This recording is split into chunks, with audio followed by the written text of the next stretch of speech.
Passion, purpose, possibilities. They're all right there. But sometimes we need a little push. And that's where SheSez comes in.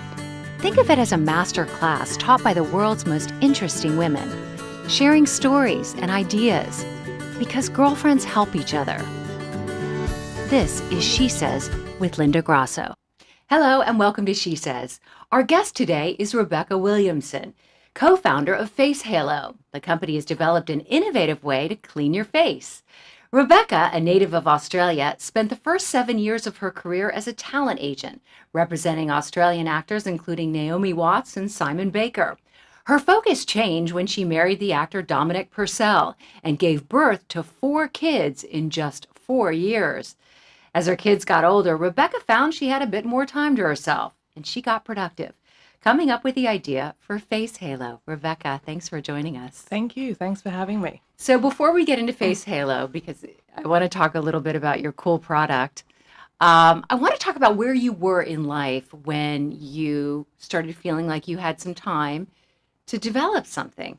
How old were your kids, and what was your mindset at that time? So I guess as the kids got over 10 and then over 12, and they could, I could pop in and out of the house was really the changing moment. I could be late and they could walk home from school, things like that. We were living in Australia right near a school, and I thought, wow, I can actually extend my day from 9 till 5 if I need to. So I started looking at things I wanted to do. And I did a bunch of things in Australia that were really, really great. And then we decided to make the move back to Los Angeles. And the kids were, even a little bit older, that mid-teens by then. And I thought it's time to find something I really want to do and put my mind to it. Now right now you have an 18-year-old, a 17-year-old, and 14-year-old twins. So Yes. they were 2 years younger at that time. Yeah. So you moved back to the United States. So you had been raised in Australia. You moved to Los Angeles. You moved back to Australia, and now you were coming back. Yeah. Now at this point, you were divorced? Yes, I've been divorced for about 10 years now. So I had a new partner, and he was incredibly supportive as well. So, there was someone in the house. We both worked from home, so I could go in and out a lot more, and he would be able to do a little driving or whatever needed to happen. Now, I sense from you, just in the short amount of time we've talked, I feel like you have a lot of creative juices. And obviously, having 4 kids in 4 years, you have a lot of energy. Yeah, I think that's what you learn. That's the biggest lesson from having so many kids. Like, you do not waste any time. You have so much to do and your day is so full, and it's sort of 24/7, and you learn this really fast-paced and efficient way of doing things. And it's an incredibly useful thing if you can turn it to something that's good for you as well. So tell me how you came up with Face Halo. So when we got back to Los Angeles, my next husband, as I call him, and I decided to set up a company to bring great Australian products onto the US market. And we started with the watch company, which we still have.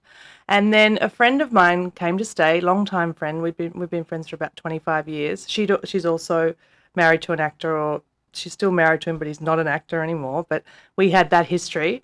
And she came, and she had worked in microfibers for 15 or 20 years. And microfibers have been around maybe 25 years. So she's an expert in microfiber. Now, when you say microfibers, those are those the little towels that like you polish your microfibers, furniture? it's a textile. Right. So What's it used for, thousands. though, commonly? Well, commonly she had worked in cleaning with microfibers. So they had started a company in the US and worked with a company in Australia that did you have floor cleaners and bench cleaners and window cleaners and everything. And so microfibers have so many uses. Well, that's what we came to realize. We said there must be a way to use it on your face. If you could find the right microfiber that has the softness and plushness that we were looking for, maybe it would be an amazing way to take off your makeup. And I guess the thing with microfiber is the way the texture is, it can like get in for a lack of a better way to express it, like nooks and crannies, Totally. Well, it's cut in certain ways, and the microfibers are super, super thin. So it actually does reach into your pores. And we developed a way to show that, which was fantastic, because it's a concept that's hard for anybody to kind of understand except visually. So if you paint an orange with some makeup and it's got the pores in it, and then you use a microfiber. You just do one swipe over and every pore is cleaned out. It gets deep into your pores. And if you then use a makeup wipe, even a cotton washcloth, and rub it over, it will still have the residue sitting in your pores. So it's kind of a nice visual. So the two of you get together and you start talking about this cloth, and you start thinking about developing it as a as a product, I guess, or an item to wash your face. What was the first thing you did? Well, you painted in orange. Yeah, that was the last thing, actually. That was the bit where we were like, how do we show people how effective this is? But we went to a couple of manufacturers in Europe, in Asia. There's a couple of centers where they make microfibers, and she had the contacts to do that. And then we got dozens and dozens of different microfibers sent to us, and finally we landed on this one. And it was just so much softer and plusher, and we used it for a couple of months. And then we went back and forth, it's white. That's, is it going to get too dirty? All of those things. But we realized that the white shows the makeup. So it was really important that people could see what was coming off. So I'm just going to take one of these for anybody who's watching on Facebook. You can see it's like a little round pad. And, Rebecca, this feels like sheepskin almost. It's got a super, like the inside of an Ugg boot. Yeah. But it basically looks like an old-fashioned sort of powder puff. I loved that about it, actually. That was what convinced us that the look of the white was so beautiful, because it is reminiscent of an old powder puff. And the thing that's really cool about it is you can use it and then you throw it in the wash. Yeah, I know. So it's reusable. So we say that one of those is equivalent to about 500 makeup wipes, because you can rewash it around 200 times. So if you use an average of a couple of makeup wipes or that, you've got a better deal. So you can throw the label sustainable on it. Yeah, absolutely. Love that. Yeah. That's so 2018. Yeah, exactly. And it works really well, which is the thing that is the customer delight. They say, wow, we made it look really nice so it can hang in your bathroom and kind of matches things, and by putting the black satin around it. It looks like it looks sort of soft and plush, and like it's going to feel good on your face and not be abrasive. Yeah. I think like some of those prepackaged wipes. Yeah. The thing that kind of grosses me out about those, and I know a lot of my girlfriends use them, is they're soaking in chemicals, essentially. Right. There's some sort of preservative in there that keeps them from mildewing and disintegrating. Yeah. So then you're taking and them alcohols and all sorts of things. And most people, when you really question them, say, well, they're convenient, but I don't like how they feel on my face. And so we made sure that felt amazing on your face. And you suggest using this with just water, right? You only need water. I guess when you've got a cleanser, you have the oil, which is a surfactant, and it's mixed with water. That's what a cleanser is. So basically the microfibers become the surfactant, and the water is what, in conjunction with that, makes it able to take the makeup off. It's funny, you were so nice. You sent me a pack of these, and they were so pretty. They sat by my and I told my husband, was like, what are those? And I said, oh, they're these face halo things that clean your face. And he said, well, are you going to use them? I'm doing it the other way, washing my face and toweling and using this. And I said, no, I don't want to wreck them. That's right. That's right. And then finally, because I knew you were coming in, I used one, and wow, it was amazing how just with water it took off my makeup. Like I always thought you needed some sort of soap, or you needed I think we've been sold that. I think we've been sold that idea. And so we're all, now we're doing double cleansing, and some people do 7 cleansers. And, I guess this was born out of me not having any time as a mother and just saying, this is so fantastic. I now take my makeup off every night. And I didn't used to do that. I know I read in your copy for Face Halo that you can use it to take off mascara. And when I used it, I wasn't wearing mascara. But what do? You basically really dip it in water, and then you let it set on your mascara? Yeah, hold on the mascara just a little bit, just to break it down a bit, and then gently wipe. I mean, we have people that see our videos and they say, oh, she's tugging at her eyes and that's no good. And there's absolutely no tugging, and it doesn't. It's just that the makeup's coming off. I guess they think, wow, we're used to really having to dig deep, but you really don't with that. And so it does work a whole lot better. Rebecca, walk me through the steps that you and your partner, Lizzie Pike is her name, took You identify the fabric or the Mm-hmm. material that you're going to make your face wipe. Is it okay to call it a face wipe? Face Yeah, circle, face halo, face patty? Flap panel, yeah, whatever you like. You identified the fabric that you were going to use. Where did you take it to have it made in these lovely little circles with the ribbing? Well, we have it made in Korea. Now, Korea's a fantastic country. They're very, very interested in their cosmetics. You know, there's a whole K-beauty movement at the moment, which is really focused on, they're mad for cosmetics there. So they ended, and we got samples from lots of places, but they ended up doing, you know, exactly what we wanted in the best way possible. So how did you make those contacts in Korea? And well, how did Lizzie you... and her husband Damien have worked in that industry for a long time. So they you picked reached a partner out. who had a little bit more experience than you did. It was Lizzie's idea originally, and so we kind of divided it up. They, you know, we all decided on the product. They went and sourced the product, and we did the branding. So we came up with the name and the look and feel of it so that it would appeal to people. And by the way, we should point out that you actually worked in marketing and branding for a brief period. And I'm extremely interested in that too. It's just, you know, something that I've always had a bit of a passion for.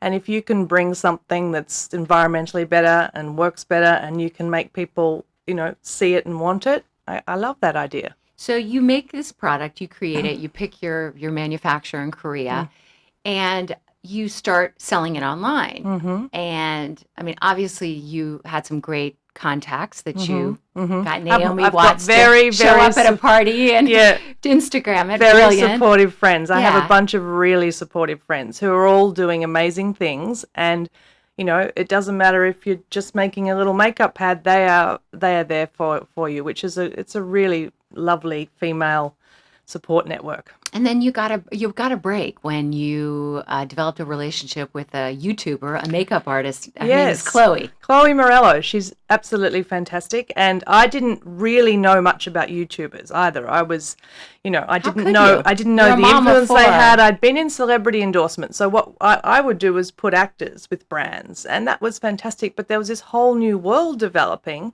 of these influencers. And the thing that makes them stand out is that their audience and their followers are very loyal and they're very targeted demographic. So Chloe does makeup tutorials and has been doing that probably 4 or 5 years now. And she had developed a following of over 2 million people. So we just were very fortunate and were introduced by a good friend of ours to Chloe one day. And I had a prototype, and I said, hey, you know, you're into makeup, not knowing really, I didn't know at that point what influence she actually had, and said, do you want to try this out? We were down at our holiday house, and she was in the bathroom, and she was looking terrified, thinking, how is this thing going to work to take off my makeup? I mean, really. So she tried it, and she was kind of amazed. Her whole face changed to relief, I think. And then we stayed in touch, but we had a lunch a couple of months later where she said, you know, I'd love to be part of this company. I've never done this before, but I think this is groundbreaking. And so she started at that point using them in her tutorials. No, she didn't. We waited. In fact, she didn't do her first tutorial till about August. And I guess so it was 3 months after we'd launched. She had done Instagram posts and things, so people knew she was a part of it. But the minute she did her post, it just even went to new heights. Her fans were. She did an 8-minute tutorial. She showed how to wash it and everything, and her fans were just so excited, and they just bought a ton of them, and they've all been really loyal, her followers, to Face Halo as well, as they love it. So you call her a brand ambassador. Yeah. So she's someone. Brand ambassadors are paid to promote, right? Yeah. But, you know, the best ones truly believe in the product and are very authentic. We don't pay her. She's part of our company. So she owns part of the company. And that's something she hadn't done before. So that was fantastic. And she's been genuinely, authentically behind the product, which is really, really fantastic. And we love her. So what has it been like for you to have you are a mom of 4. That is... an incredibly demanding day. Yes. Even now, I'm sure, even though they're older, you still have to manage their lives, basically. Yes. They're not out the door and they're not adults yet. The only difference is with teenagers, they don't want to hang around you as much. So I guess that's the only way I've had the time to go into my office and do work. I did work on projects when they were younger, but I literally would have to hide in a cupboard or in a room if I was on a phone call, because they wanted to find me at all times. Yeah, no, we talked on the phone. I remember we were laughing because I told this story about how I would get important phone calls, and I would literally be in the pantry with the phone, like in like the fetal position, as if that helped mute the sound of my screaming 4-year-old, and you're just sweating. Right. And no one else at the office has kids, and they're just looking at you like, what is going on over at your house? To hear kids in the background. I think it's actually changed a little bit now. I mean, I ring a lot of people now, and you can hear the kids and things, and it's assumed that you do some or part of your work at home. But I mean, then I just felt lesser that I had to sit at home with kids and try to do what I needed to do. So it was hard, but now they're happy to stay away from me most of the time unless they want food or money. Yeah, exactly. And my kid at college calls and I'm like, I know, what do you need, how much do you need? Yeah, exactly. Doesn't your allowance cover this? But and whatever. They can all drive each other around, and so it's working out fantastically. I still work at home, and sometimes I'm like, notes on the door, I'm in a meeting or I'm on a Skype call, can you not come in and ask me for anything? But that's about it. Did you ever lose your mojo when you were a stay-at-home mom? Yes, I think they got to a point where I thought, am I ever, it's a long road. I mean, I guess I made it shorter by having the kids so close together, 4 and 4 years. So that's been something that's worked to my advantage in that way. But I think I got to a point where I was thinking, how am I ever, I've got no skills anymore. I had no confidence anymore. I didn't know what I could do outside. And I'd never seen myself like that. I was always a person that would have imagined myself having, a career and doing amazing things. And I had a lot of girlfriends that were doing that. And so, there was a time when I thought, I'm never going to get out of this. This is what I'm going to do, and I'm really happy I did it, but what's my path, I guess, is the big question. Have you surprised yourself at what you've been able to do with Lizzie? Yes, yeah. It's been really amazing. It's been really great because we've created a product that's for women that women are really enjoying, and it's something that they can save time with and save the environment with. So there's so many check boxes there. So it's been, and the growth of the company's been amazing. We did not account for that. I think we've been going 9 months now, and it feels like, 3 years, I think, in a good way. It's been really crazy and fun. How critical a step was it for you in finding the right partner? Well, it just came about, and I guess we have really complementary skills, which is fantastic. She knows everything about microfibers. So really, in our first PR trip to New York, we'd front up at magazines and things, and she was able to really go in depth because a lot of them had technical questions and things, and she was able to just really be an expert in that. And we really needed that for the credibility of our product, and she provided that. So, it was fantastic. I couldn't have given as that much information.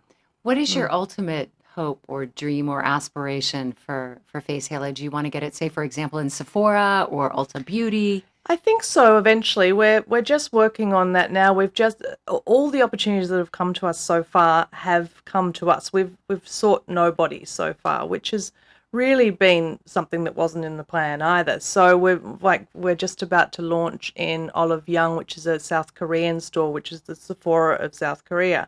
Now, they have 1,100 stores, and they've done massive displays. The store, 3-story stores with 40-foot TV screens, and so we're seeing our brand and our product up in a huge way much sooner than we had imagined. So, yeah, there are plans to do that all around the world eventually. So one of the things I want to key in on is your life as a mom and all the skill sets that you use in motherhood and how you combine them with all your previous jobs. You were a talent agent. You did branding and marketing for a while. You produced a film at one point. I mean, you still dabbled while you raised those 4 kids. I was always doing something. I think if I was not doing something, it was always stressful though when the kids were little, but it was, for my identity, I had to do something. But yeah, I feel like when you get into your 40s, you think, wow, I actually have a lot of skills I didn't even know I was developing. You have I had a broad knowledge of a lot of things. And I find when I'm doing this, I know a lot that I didn't even think would be relevant. And so that's where you get the confidence. As you start moving through something, you're thinking, actually, I know this. Actually, or I can teach myself this. That's the other thing, and I don't know that you have the confidence in your 20s, or I don't know, my 30s was just kids, but to feel that you can learn or, grasp something in such a profound way. And I bring that up specifically because I talk to so many women who have been home with the kids for, say, 10 years, and they think they've lost their skill sets, Yes. or that what they've been doing is irrelevant, when so much of it can be relevant. It has to be funneled in the right direction, but the multitasking, what you did before kids, all these different skill sets that you have, can be funneled into a channel. It is amazing. Like you, who would have dreamed? Yeah. In your 20s, would you have dreamed that you would have developed No, not in a million years. product that's available really all over? Yeah. Yeah, I know. It is amazing. And I kind of wish, that crystal ball thing, or if I'd known in those times when I was anxious thinking, what can I do? If I'd known that I was still learning and still developing as a person, things that could contribute to where I was going to go, I would have been able to just not have those moments. But I guess those moments are what motivates us, aren't they? The moments of, what am I going to do? They keep us active and absolutely interested. Rebecca, what should women take away from your story? What are some key tips and strategies or ideas that we should learn from hearing what you've done with Face Halo? Enjoy bringing up your kids and always be alert to what's around you and thinking about what you could do, but that you don't need to make a choice one or the other necessarily. You can make it for, you can spend 10 years with your kids, but you can still come back and find something that interests you and uses everything you've learned. Yeah, because I think it's in a way, especially if you have multiple kids or super young kids, you really sometimes have to let go and really settle into motherhood. Yes, that's the thing. And I do see a lot of people they spend 10 years in that, which one am I going to do, because they're scared to just be a mother. And I think you can't ever have that back either. As your kids get older, you say, thank you. I had that time with them and I don't regret it. And it was, it just made me very close to my kids, to the point now that it's okay if I move away a bit. It's the right time to move away a bit and say, you make your own sandwich, or you make your own, I think if I hadn't done that, I would be over the top of them still, and they wouldn't be learning the life skills they need. So what do the kids think about you doing this? That's a good question. They haven't even noticed? Yeah, they sort of, yeah. Oh, well, at first they really resisted. They really resisted because I wasn't available. That was hard for me. I was thinking, I feel terrible. I'm not doing this for them. I stopped cooking dinner every night, and things like that, which was a real routine for us. And now they don't even mind. Half the time they've made their own salad, or they've done something themselves, and it's just a more casual atmosphere. And I guess that's where we should be when one's about to go off to college and they need some life skills. I think it's so funny how we overdo for kids sometimes. Oh my gosh. It's funny. I was at my sister's the other day, and she was, she has I don't know, I think her son is 8 now. And he said, Mommy, can you get me a bowl of cereal? And I'm sitting there thinking, get your own bowl of cereal. You can walk. You're tall enough. Get it. And then I thought to myself, I used to do the same thing for my kids. Yes. I got for them until someone, I think it was my mom, said to me, tell them to get their own bowl of cereal. I know. It's crazy. Well, I distinctly remember my mother-in-law, Dom's mother, when she had a much younger child. And when he was 14, we visited, and she'd make toasted sandwich. He'd just sit there and she'd keep making him all these toasted sandwiches. And I'd say, he's 14. And then I watched myself. My kids were my eldest was 14, and I'm making toasted sandwiches for him. So I because I'd remembered it, I just thought, here I am. And that was the time to push off and say, hey, your turn. Look, I think as moms, sometimes we get into the fact that we're needed, and we want to feel important too. And, in a sort of subtle way, it's a love thing. They need me, you need Yes. me, I need you. Yeah. They're Yeah. asking me to make them a sandwich. I can fulfill that, make them happy. I think that's part of motherhood in some ways. It is. And it's hard to let go. It's hard to let go. I mean, I think I'm better now, but the first 6 months, I think I was in trauma a little bit, trying to juggle and say, is it okay if I don't do this and I do this instead? And I think I'm used to it now, but it was quite traumatic. Rebecca Williamson, I've loved learning about you and your face halo, and I haven't washed mine yet, but I just want it to come out really white like this. So I'll let you know I've that got that a little happens. tip for that. A little bit of Mrs. Meyer's dish soap. It's beautiful. There's a lemon one and a basil one, and they smell so nice and non-toxic. Use that. I will try it. Thank you so much, and thank you Okay. for joining us. We really appreciate it. You can listen in on Apple Podcasts or whatever podcast you use, and you can follow us on Facebook and Instagram to see who's coming up. We drop every Tuesday. Thanks so much.